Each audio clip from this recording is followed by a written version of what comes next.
Love or hate them, disc brakes are here to stay on road bikes, and it's worth knowing how to get the best performance out of them and also how to troubleshoot any issues or problems you might have. Previously, I shared some well-known hacks for getting the best performance out of your disc brakes, linked above and down below. But in today's video, I've got some fantastic tips that you really need to know about if you have a road bike with disc brakes on it. And the first tip is to not do what I'm doing right now. Hold or touch your disc brake rotor. Doing so can transfer any oil or resins or anything on your fingers and hands onto the disc brake rotor and can lead to contamination and therefore poor performance. So don't touch your disc brake rotors if you can help it. Also, goes without saying, don't touch these after a long descent because they will be very, very hot. Now onto a more serious tip, and it's a process that requires you bed in your new disc brakes on your road bike. And I see the results of this lack of a bedding process on road bikes all the time. It's a regular occurrence. When people are complaining about the lack of power, the noise, the rubbing, the poor alignment, that's often due to a lack of a bedding process. You've got your bike, gone from a shop and gone straight to a ride and not done that bedding process. But this lack of knowledge around the bedding process is understandable if you're coming from a road bike with rim brakes. With rim brakes, there's no need to bed in those rim brakes. They work from the beginning of that ride.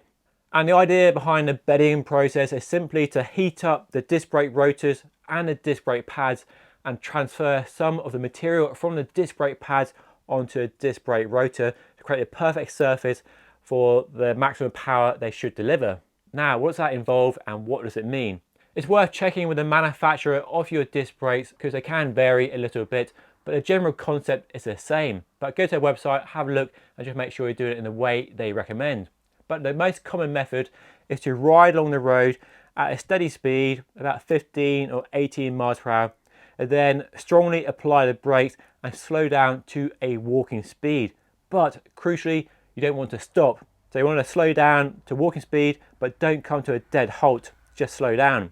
And then repeat this process 10 or 15 times and you should be good, you should be golden. Now I have a slight cheat on this process. I love a cheat, I love a shortcut, and that's riding to the top of a local hill just near me, about 2 miles away, and then bomb down the other side, apply brakes, come to almost a stop, and then let go of the brakes, build up speed, and do that probably about 10 times down this hill. And by the time I get to the bottom, usually I'm guaranteed the brakes are much more powerful than when I first started at the top of the hill with that first application of the disc brakes. And thankfully, this is a process recommended by SwissStop, a supplier of disc brake pads and rotors as well. So not just my idea, it's recommended by a manufacturer of the components. So good enough for them, it's good enough for me, and it's good enough for you. The subject of disc brakes and the pad compound is another interesting debate, probably worth a separate video because you can go into a lot of geekery on the pad compound details, but I'll just cover the basics so you have an understanding of what to look out for because they're not all the same. Now of course it's worth checking your disc brake pads on a regular basis every time you wash and clean your bike to make sure there's plenty of pad left on there. You don't want to do what I've done in the past on a muddy ride and go through the entire pad compound and to the backing plate. Not good, not recommended at all. When it comes to choosing the pad compound, you have three main options. You have organic, often called resin. You have sintered, often called metallic, or you have semi-metallic. Confusing, right? I know. Organic pads are really common and popular on new disc brakes, and Shimano use them as an example. They're usually completely silent in operation, which is good. We don't like noisy brakes around here. And they give good power straight away with a very short bedding process and work well at lower speeds and temperatures because they're quite soft. The downside, because they are quite soft, is that they can wear out quickly, and that wear accelerates if riding in bad weather, rain, mud and grit. So all of that makes them a great option for summer riding, you're riding in the dry. When it comes to riding in the winter, in the rain and mud, sintered metallic pads are a good option. That's because they are harder wearing than organic and therefore last much longer, which is a good thing, especially good on your wallet. On the downside though, they are prone to noise because they need more heat to get them working well, and they need a more thorough bedding process than organic. Sintered pads also won't glaze over like organic pads can from time to time. The tip I covered in my previous video about using sandpaper to get rid of that polished glaze you sometimes get. And semi-metallic are a happy medium between the two different types. They combine the organic construction with added metal to boost the durability. On the downside though, they are usually not as quiet as organic, and like organic pads, they are prone to glazing and they're often the most expensive option. Alignment of disc brakes can be a pain in the rear sometimes. Get that tinkling sound or rubbing sound off your disc brakes, and trying to align the rotor perfectly over that disc brake rotor can be a time consuming job. But one potential solution to make the whole job a lot easier is a small sliver of metal. So a viewer sent me a tip for this and I bought it from a local bike shop. You get loads of these available. I'll put links down below. And essentially it's a piece of metal with two sides that you put over the disc brake rotor. So you loosen the disc brake caliper, put this over the rotor, put the caliper over this, so the pads are over this bit of metal, and then tighten the bolts, and that should give more clearance and center the caliper better over the disc brake rotor. I've tried it 2 or 3 times and it seemed to work well so far, but I've only just started using it.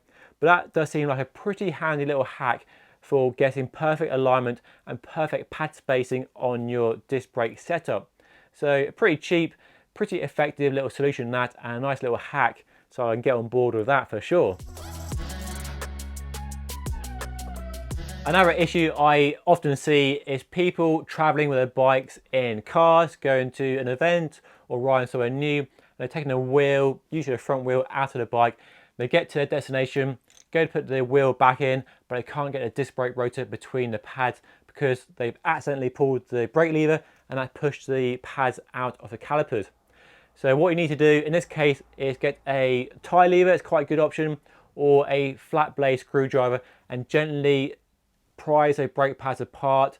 So push your piston back into the caliper and open up the clearance to get the disc brake rotor back in. But there is a handy trick for avoiding that whole mess in the first place. Pad spacers like these, you often get these with disc brakes when you buy them on their own or new bikes sometimes. I've got quite a few knocking around from having test bikes sent to me on a regular basis. So you take your front wheel out of the bike and you slide this in between the pads. And this will mean even if you accidentally pull the brake lever during transit, the pads won't come out. So when you finally reach your destination, you won't have any issues with getting the wheel back into the bike thanks to these small bits of plastic. You probably could manufacture your own from some discarded plastic packaging perhaps. Let me know down below if you've done that. But you can get these from a local bike shop, and I'm sure most bike shops will give you some for free if you ask very kindly, or maybe take some donuts in for them on a Saturday. So really good tip that, highly recommend it.